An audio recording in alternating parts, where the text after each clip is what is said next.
Alors sur la partie Reality Capture maintenant, il y a eu là aussi beaucoup de nouveautés et il y en a à la fois sur Recap Pro mais également sur le viewer Recap Online, donc en fait qui est le viewer Docs. Il n'y a pas vraiment de nom, on l'appelle Recap Online mais il n'y a pas de nom officiel puisqu'en fait ça fait partie du viewer d'Autodesk Docs dans le cloud Autodesk, donc dans ACC Autodesk Construction Cloud.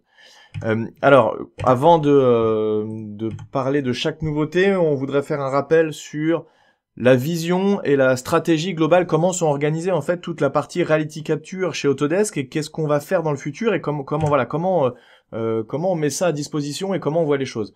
Donc, on a des données terrain, que ce soit du nuage de points, de la photographie, principalement on va imaginer de la photographie par drone, et donc que ce soit du nuage de points qui soit calculé, assemblé ou non, on va pouvoir intégrer ces deux possibilités et récupérer ces nuages de points, quel qu'il en soit. Recap Pro est capable de lire beaucoup de formats de nuages de points. Donc on a ces données terrain qu'on apporte dans Recap Pro.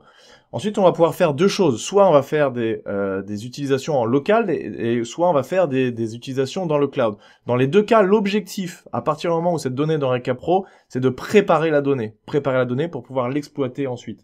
Donc, dans le cloud, on va pouvoir faire du calcul photogrammétrique. Donc, c'est ce qu'on disait tout à l'heure. Si vous avez des photos par drone, mais ça peut être aussi des photos au niveau du sol qui peuvent venir compléter également. Ou également du maillage. Ça fait longtemps qu'on sait faire du maillage de nuages de points dans le cloud. Dans les deux cas, si c'est des outils qui utilisent du cloud, ça va demander des tokens. Alors, c'est pas beaucoup de tokens à chaque fois, c'est une petite quantité, mais ça demande quand même des tokens. Ou alors, on a aussi possibilité de faire des assemblages des préparations de données en local. Que ce soit l'assemblage de nuages, donc ce qu'on disait, soit on importe des nuages qui sont déjà calculés, soit on peut les assembler dans Recap Pro. On va pouvoir aussi faire le jeu référencement de ces données-là dans Recap Pro. On va pouvoir nettoyer les données. Y a pas d'outil automatique pour nettoyer la donnée. C'est principalement manuel, mais c'est très rapide. Ça se fait très bien. On manipule le nuage et on va le nettoyer. On sait que forcément, l'impact est différent quand on a un nuage de points qui est bien nettoyé par rapport à un impact où il y a du bruit. Donc si on intervient dans des zones, par exemple en extérieur, dans des rues ou quoi, il y a de très fortes chances qu'il y ait de la circulation et que du coup on se retrouve avec des nuages qui soient pas mal bruités. Donc ça va être important de nettoyer. On va pouvoir classifier, alors soit classification entièrement manuelle pour l'intégralité des classes que vous voulez, on peut mettre plus de 200 classes à l'intérieur de Recap Pro, soit on va pouvoir faire la classification automatique du sol et du sursol. Ça peut être intéressant notamment en infrastructure quand on veut récupérer un nuage de points du sol pour pouvoir faire son MNT avec Civil 3D.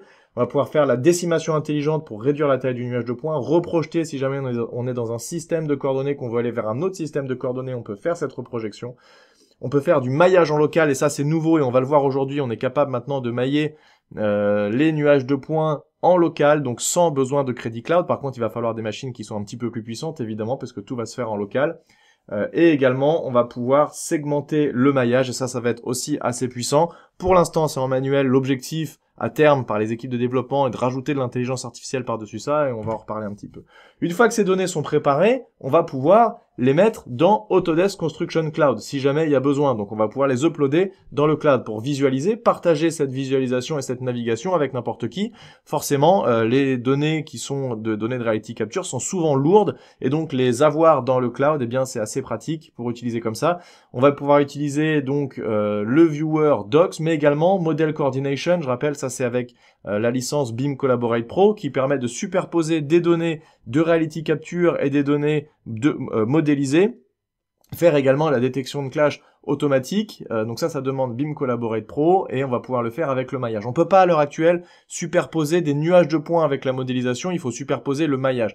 Dans tous les cas, cette opération de maillage elle va devenir de plus en plus pertinente parce que notamment par le fait que le maillage est 4 fois plus léger que le nuage de points, donc ça va apporter des choses. Puis ce qu'on va voir aussi c'est que le maillage va souvent être plus intelligent maintenant que le nuage de points, donc ce workflow de maillage il va être de plus en plus important.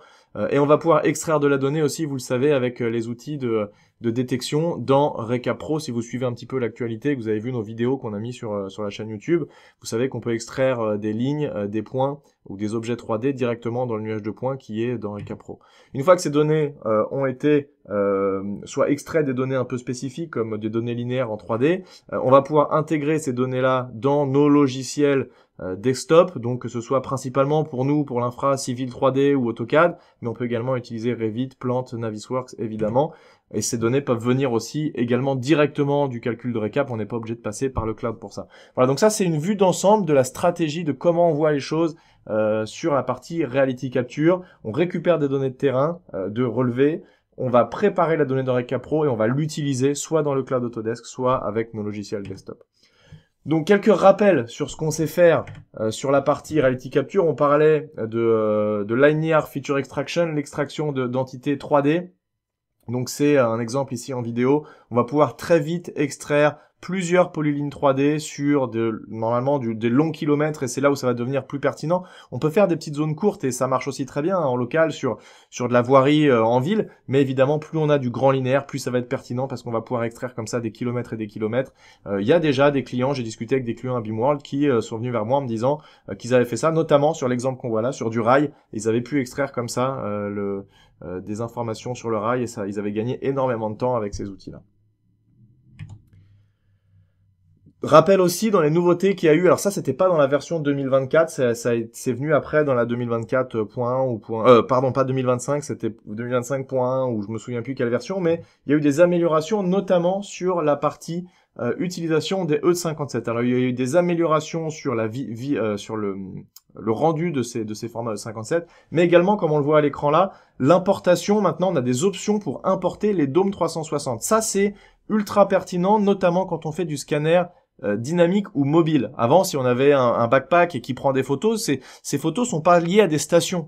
Jusqu'à maintenant, dans Récap Pro, enfin jusqu'à l'année dernière, dans Récap Pro, il fallait que les photos soient liées à une station, une notion de station, de position de station. Ça, c'est plus le cas. Vous pouvez avoir votre nuage de points et vos dômes 360 à partir du moment où, depuis votre logiciel de calcul, d'assemblage, de trajectoire et d'affinage de la trajectoire et de représentation du nuage de points, si vous demandez à votre outil d'extraire les dômes 360 qui viennent de votre relevé scanner dynamique, donc ça peut être backpack, ça peut être un scanner véhicule, à partir du moment où c'est dynamique, ça peut être n'importe quel type de modèle, peu importe. Si vous avez un E57 qui inclut alors il y a plusieurs noms, les Real View, les Dome 360, voilà, peu importe. Si vous avez ces photos-là à 360 degrés, eh bien vous pouvez dorénavant les ouvrir et les intégrer directement dans votre nuage de points Récap. Donc ça c'est quand même une belle avancée et ça vous permet d'utiliser vos modules dynamiques de manière plus efficace avec Récap Pro. Maintenant, on va entrer dans les nouveautés, donc dans la version 2026 de Récap Pro.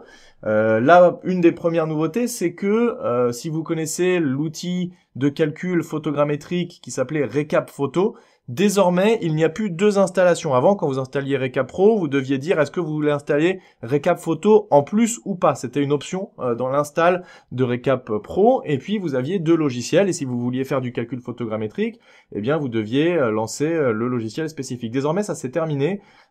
Tout a été intégré dans Récap Pro. Et donc, quand vous voulez lancer un projet de calcul photogrammétrique, eh bien, au moment de lancer de créer un nouveau projet dans Récap Pro, il va vous demander est-ce que c'est un projet Récap classique ou est-ce que c'est un projet de photo. Donc, ça s'appelle photo tout 3D. Et vous allez pouvoir du coup là faire vos calculs photogrammétriques. Ceux qui l'ont déjà utilisé connaissent. Vous importez vos photos. Si elles ont les informations approximatives de la position de votre drone, eh bien vous pouvez récupérer, vous voyez comme sur la carte qu'on voit en haut, vous récupérez la position de chaque photo que vous avez fait. Ensuite, vous avez des options pour venir cliquer plus précisément des cibles, des points de contrôle ou des points de calage que vous avez sur votre site. Vous allez pouvoir vraiment positionner exactement ces points-là. Donc, vous importez en masse ce qu'on appelle les GCP, les Ground Control Points. Et puis, vous lancez votre calcul. Vous voyez sur l'image en bas à gauche que vous avez plusieurs possibilités après pour générer de la donnée. Vous choisissez ce que vous voulez. Est-ce que vous voulez l'orthophoto ou pas? Est-ce que vous voulez le nuage de points, le maillage colorisé, etc., etc. Dans quel système de coordonnées? Ce qui se passe, c'est un petit rappel, c'est que quand vous avez votre calcul qui se fait, tout se fait dans le cloud, donc ça prend des tokens. Le prix est assez, j'ai plus en tête exactement, je pourrais le indiquer, mais c'est vraiment quelques tokens pour X photos, donc en général ça dépasse pas quelques euros quand on fait un calcul photogrammétrique, eh bien on récupère tout ça dans le cloud, donc on n'est pas pris par la puissance machine, ça c'est quand même un gros avantage.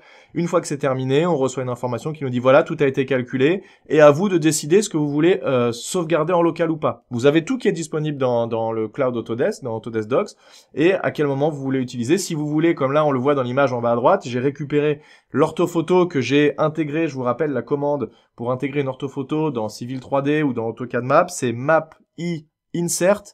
Quand vous tapez cette commande, il vous demande est-ce que vous voulez géoréférencer votre photo. Si elle est géoréférencée correctement, vous n'avez pas besoin de lui préciser manuellement le point d'insertion, ni la rotation, ni rien du tout. Vous décochez tout, vous importez, ça se met au bon endroit. Et pour pouvoir faire ça, j'ai téléchargé cette orthophoto depuis Recap Pro. Je l'ai téléchargé d'abord en local et j'ai pu depuis Autodesk Docs, j'ai téléchargé en local et j'ai pu l'intégrer dans mon plan. Donc ensuite je peux dessiner, l'utiliser comme une base. Évidemment c'est uniquement de la 2D, mais pour faire un plan 2D c'est très très pratique de dessiner à partir d'une orthophoto. Une nouveauté là, donc qui est à la fois sur Recap Pro mais également dans le Viewer Docs, c'est la possibilité de faire des groupes de scans. Donc vous allez pouvoir regrouper vos stations de scan ensemble dans des répertoires. Là vous voyez ici dans l'image, dans cet exemple que j'ai fait, j'ai intérieur et extérieur. Dans ce projet-là, on a relevé à la fois avec un scanner statique des éléments dans la rue, mais également à l'intérieur du bâtiment. Donc c'est assez intéressant ici de pouvoir visualiser et cacher certains éléments en fonction du type de projet qu'on a à faire.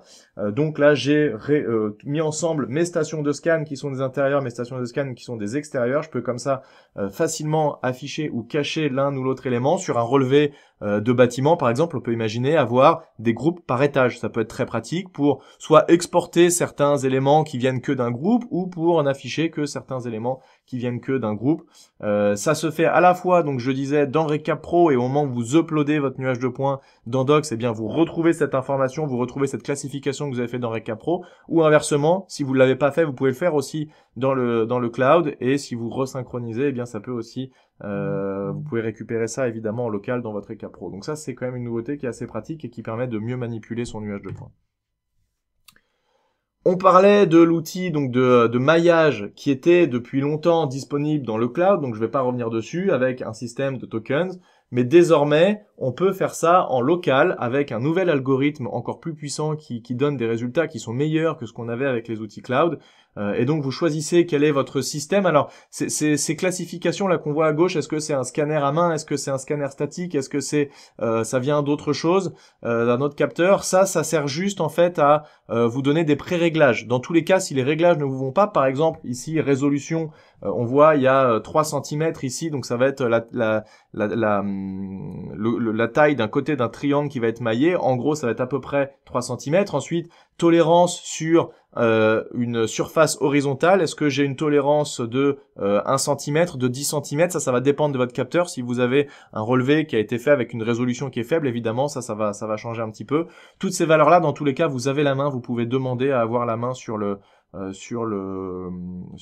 tous ces paramètres-là, mais par défaut, eh bien, ils sont préconfigurés en fonction du type de scanner que vous allez choisir. Et ensuite, vous pouvez choisir, là, vous voyez la qualité, low, medium, high ou very high. Après, vous choisissez et ça vous génère ensuite un maillage qui va être plus ou moins dense, plus ou moins fin, avec une qualité plus ou moins importante. Sachez que si vous avez un nuage de points qui a été fait, par exemple, au scanner statique et que vous demandez de faire ce maillage-là, eh bien, il va utiliser les couleurs des points pour faire une texture. Et j'ai vu des rendus qui étaient quand même très intéressants, donc ça peut être très pertinent de pouvoir faire ça. Une fois que ce calcul est terminé, eh bien vous récupérez les données donc qui ont été maillées et vous avez des options dans Recap Pro et je vais vous montrer tout de suite. Je vais démarrer Recap Pro pour vous montrer ce que ça peut donner. Alors je bascule sur mon Recap Pro et vous voyez ici j'ai un nuage, donc un nuage en milieu industriel. Et donc, j'ai utilisé tout à l'heure l'option maillage en local. Je rappelle quand même ces algorithmes de maillage local. Pour information, ils viennent de l'acquisition il y a à peu près 2 ans de la société PointFuse. Donc, si vous connaissez PointFuse et que vous utilisiez cet outil à l'époque, eh bien, c'est exactement ce qu'on va retrouver là. Donc, j'ai lancé mon maillage. Je vais vous remontrer. Donc, vous voyez les qualités, etc., les types de scanners. On retrouve tout ça. Je vais pas le relancer puisqu'il a déjà été fait. Et ici, je vais aller dans l'éditeur de maillage. Il va prendre quelques secondes pour m'afficher mon maillage. Je rappelle aussi, j'avais posté ça sur LinkedIn, de manière globale. Alors ça peut être plus que ça, mais en général, on retrouve un maillage qui est 4 fois plus léger que le nuage de points, puisque le maillage ne va pas prendre en compte trop de points quand il n'y a pas besoin. Typiquement sur un plan, si c'est un mur, il n'a pas besoin de garder tous les points du mur pour pouvoir modéliser son mur. Et c'est ce qu'on a vu tout à l'heure, la tolérance de planéité, on va dire. Il va supprimer certains points pour ne garder qu'un certain nombre de points cohérents et nécessaires pour récupérer ces informations-là et vous faire votre maillage de votre mur. Donc voilà, mon maillage est ouvert, je vais pouvoir désormais naviguer à l'intérieur de ce maillage.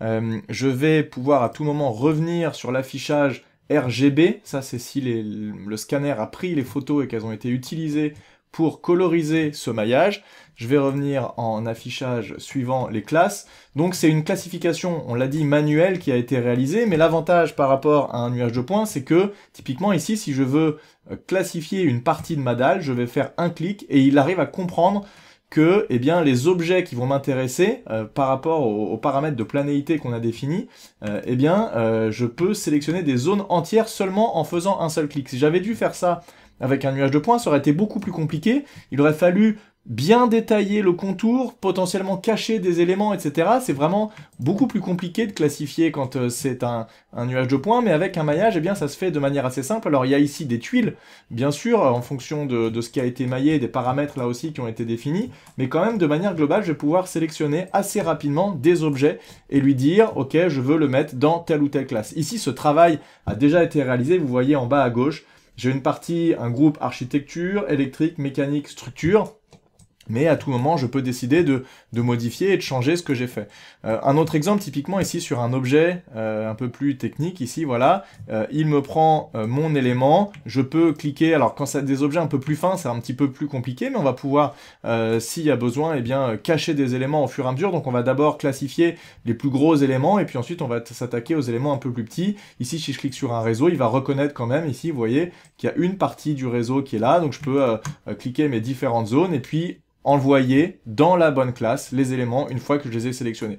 Donc vous voyez le temps quand même de gagner quand on réalise ça avec un maillage, et ensuite on va avoir forcément un objet qui est beaucoup plus intelligent puisque maillé et classifié, donc plus léger qu'un nuage de points et plus intelligent avec cette classification.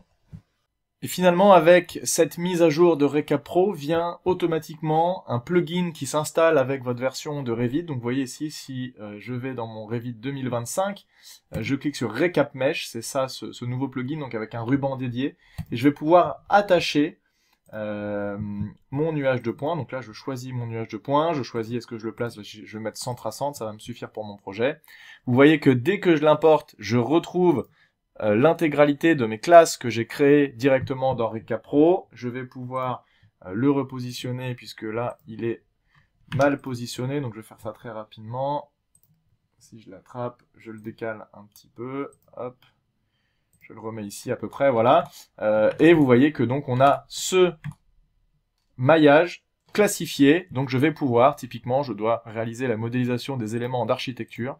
Je vais pouvoir supprimer le reste, je vais modéliser mes escaliers, etc. Et je ne m'encombre plus des éléments qui vont me pénaliser et qui ne vont pas m'intéresser pour tel ou type de modélisation. Donc on va pouvoir vraiment choisir ça et réaliser. Donc là, si je vais dans une vue d'étage, de la même manière, étage 1, voilà, je vais pouvoir modéliser mes éléments, etc. Voilà, donc c'est ce plugin qui s'installe automatiquement et où on retrouve l'intégralité des classes qui ont été créées avec Recap Pro. Pour l'instant, tout ça est très orienté bâtiment, on en est conscient, et c'est évidemment un choix des équipes de développement, mais sachez qu'on commence à regarder aussi sur la partie Reality Capture. Moi, j'ai déjà fait des tests où j'ai pris des relevés drones, par exemple, en extérieur, où j'ai modélisé, maillé des données, et ça me permet en fait de faire un projet par-dessus un maillage sans avoir à tout remodéliser. Donc ça, c'est quand même du temps de gagner. Et là, on voit un exemple ici sur un nuage d'autoroute qui a été fait. On a le nuage de points et on va faire exactement ces opérations de maillage et on va voir qu'on va pouvoir l'intégrer dans un logiciel comme InfraWorks et voir ce qu'on peut réussir à en faire avec ces intégrations-là. Donc là, vous voyez que c'est exactement ce qu'on a vu tout à l'heure. On a des paramètres mais qu'on peut ensuite customiser si jamais on a besoin de les customiser. On lance le calcul et on récupère avec notre viewer dédié à l'intérieur de Recap Pro nos objets qui ont été maillés. Alors, on va pouvoir utiliser ces éléments-là pour nettoyer, et là ça se fait, le nettoyage se fait beaucoup plus rapidement qu'en si on faisait un nettoyage à l'intérieur de nuages de points, parce que forcément on va sélectionner, comme on a vu tout à l'heure, des objets. On va pouvoir catégoriser des objets, donc là je choisis un objet, j'ai un objet entier pour mon pont, c'est pas un ensemble de points, c'est vraiment un objet, et on va pouvoir notamment intégrer ça ici, un exemple de rendu avec l'intégration dans mon projet InfraWorks. Donc c'est des premiers exemples, des premières approches d'utilisation qu'on pourrait avoir en infrastructure. On va pouvoir utiliser, sachez que c'est un des workflows qui est mis en avant, c'est l'utilisation dans Model Coordination pour faire la détection de clash. Si vous avez un projet et que vous voulez vérifier l'implantation de votre projet par rapport à un environnement existant, vous n'êtes pas obligé de remodéliser entièrement l'existant manuellement pour aller faire la détection de clash. Vous pouvez faire un clash entre votre projet et votre maillage, donc c'est énormément de temps de gagner sur la partie modélisation. Les informations de feature extraction, donc on a vu des rappels, il y a quand même quelques nouveautés, donc à gauche sur la partie extraction d'éléments linéaires. La nouveauté, c'est que désormais, il y a une nouveauté qu'on voit ici qui s'appelle Adaptative Distance Linear Feature Extraction. Ça l'objectif de cet outil-là, c'est que si jamais il arrive à un profil, il avance au profil suivant et il n'arrive pas à se recaler, il va désormais essayer de chercher en allant un peu plus loin ou en allant modifier son angle de recherche pour aller chercher autour si jamais il trouve le bon profil. Ça notamment, c'est très intéressant pour quand on tombe sur des virages.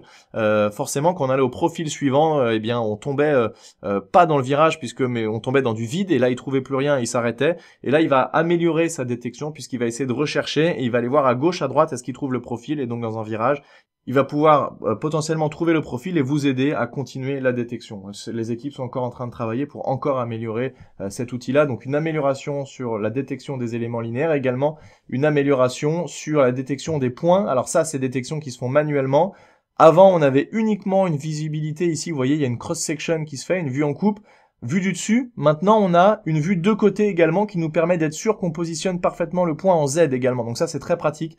Si je veux mettre du point topo, du point alti dans mon nuage de points directement dans Autodesk Docs, eh bien je peux vérifier que en XY il est bon, mais également en Z et venir recaler et être sûr qu'il tape bien sur le nuage de points. Ça c'est des informations qui sont importantes et parfois quand on détecte et qu'on clique des points à la main, on n'est pas sûr est-ce qu'il est bien au bon endroit en Z. Et bien là, avec cette vue là, on en est sûr et il n'y a plus aucun problème pour valider la position Z.